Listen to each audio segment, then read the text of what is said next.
जय गजानन, जय काका जी। नमस्कार साथियों, मेरी इस YouTube चैनल पर आप सबका हार्दिक अभिनंदन। आज मैं आपको दत्तावतार श्री वासुदेवानंद सरस्वती बावत रचित ग्रंथ श्री गुरुचरित्र का विचित्र किंतु सत्य अनुभव बताने जा रही हूँ। इससे पूर्व कि मैं यह अनुभव आपसे साझा करूँ, आपसे नम्र विनंती है कि पसंद आने पर मेरे वीडियो को लाइक करें, शेयर करें व चैनल को सब्सक्राइब करें। बेल आइकॉन अवश्य दबाएं, जिससे नए वीडियो के नोटिफिकेशंस आपको मिलते रहें। आज के वीडियो को शेयर लाइक करके आप भी श्री दत्त गुरु के श्री चरणों में अपनी सेवा देंगे। आप अपना कोई संत अनुभव हमें बताना चाहें तो डिस्क्रिप्शन बॉक्स में मेरी मेल आईडी दी है, उस पर अवश्य लिख भेजें। आपका अनुभव शेयर करने में हमें खुशी होगी। तो चलिए आज के अनुभव की शुरुआत करते हैं। श्री गुरुचरित्र नामक प्रसिद्ध ग्रंथ के रचयिता महानुभाव श्री सरस्वती गंगाधर हैं। अनुभव कथन करता श्री ओंकार दामले निवासी महाराष्ट्र हैं। वे कहते हैं, नमस्कार।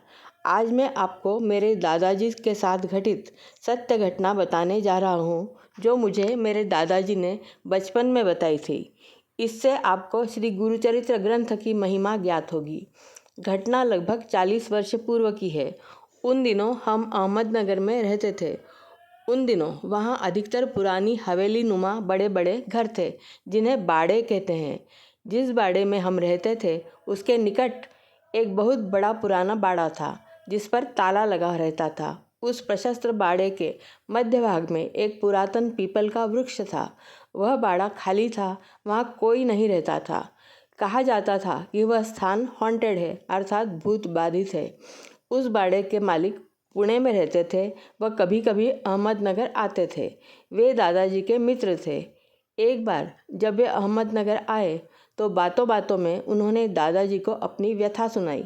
कहने लगे, श्रीकांत, यह दादाजी का नाम था, श्रीकांत, मेरा यह बाड़ा अनेक वर्षों से बंद पड़ा है। हम यहाँ आकर रहने की कोशिश जब भी करते हैं, हमें बहुत कष्ट होता है। हमारे आपस में ही विवाद, अकारण झगड़े होने लगते हैं। कभी कभी रात में हमें अजीब अजीब आवाज़ें आने लगती है, जिससे हम सब अतिशय भयभीत हो जाते हैं। इस समस्या के कारण बेचने भी जाएं तो कोई इसे खरीदार नहीं मिलता। श्रीकांत, इस पर कोई उपाय हो सकता है क्या? दादाजी ने कहा, मित्र, तू इस हवेली की चाबी मुझे दे दे। मैं यहाँ बैठकर 7 दिन का गुरुचरित्र का पठन करूँगा। उस काल में तू यहाँ नहीं आना। पारायण होने पर मैं तुझे बुलाऊँगा। चाबी देकर मित्र चला गया। दादाजी ने ताला खोलकर पारायण करने से पहले पारायण करने का स्थान सुनिश्चित करके उसे स्वच्छ किया, गोमूत्र छींटकर उसे पवित्र किया। वो दूसरी सुबह दत्त भगवान का वहाँ फोटो रखकर, घी का दीपक जलाकर, अगरबत्ती लगाकर आसनस्थ हुए। वह भगवान दत्तात्रेय को प्रणाम करके पारायण प्रारंभ किया। पहले दिन पारायण हुआ, दूसरे दिन भी पारायण हुआ, तीसरे दिन पारायण के मध्य 2 व्यक्ति वहाँ उपस्थित हुए। उनमें से एक ब्राह्मण लग रहा था। उन्होंने क्रोधित दृष्टि से दादाजी को देखा और बोले कि यह पारायण तुरंत रखो। हम इस पीपल के वृक्ष पर रहते हैं। हमें तेरे पारायण से बहुत तकलीफ हो रही है। कल यदि तू हमें यहाँ दिखा तो हम तुझे मार डालेंगे। उनकी धमकियों से दादाजी डगमगाए नहीं। उन्होंने उत्तर दिया कि तुम्हें जो करना है करो, दत्त भगवान मेरे साथ हैं, मैं पारायण पूर्ण किए बिना नहीं जाऊंगा। दादाजी विचलित हुए बिना पठन करते रहे और वे दोनों उन्हें लगातार डराते धमकाते रहे।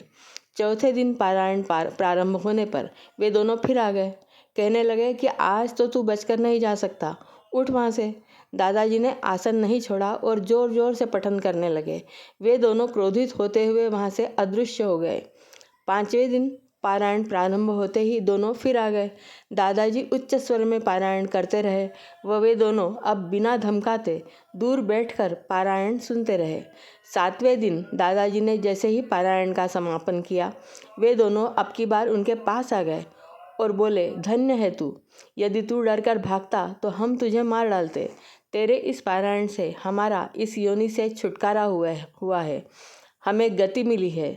तेरी कोई इच्छा हो तो मांग ले, हम पूर्ण करेंगे। दादाजी बोले, श्री दत्त गुरु की कृपा से मेरे पास सब कुछ है। आप केवल मुझे आशीर्वाद दें।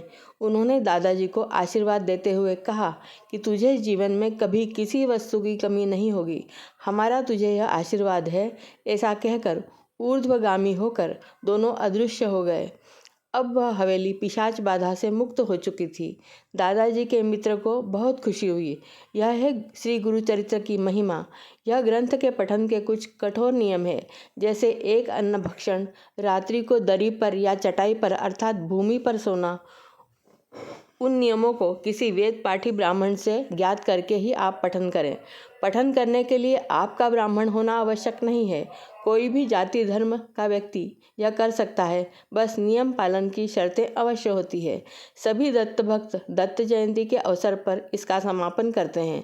आज का यह वीडियो आपको कैसा लगा अवश्य बताइए। तो चलिए अगले वीडियो में फिर मिलेंगे, तब तक के लिए नमस्कार।